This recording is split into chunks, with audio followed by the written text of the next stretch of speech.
İyi günler arkadaşlar. Kanalımıza hoş geldiniz. Bugün yine sizler için yepyeni videolarla karşınızdayım. İki başarılı oyuncularımız Elçin Sangu ve Barış Ardus'tan güzel paylaşımlarını sizler için hazırladık.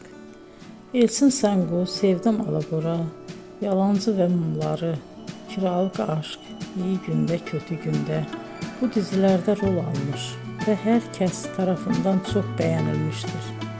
Biz de Elçin Sangu ve Barış Ardus'tan en güzel sempatik fotolarını sizler için hazırladık.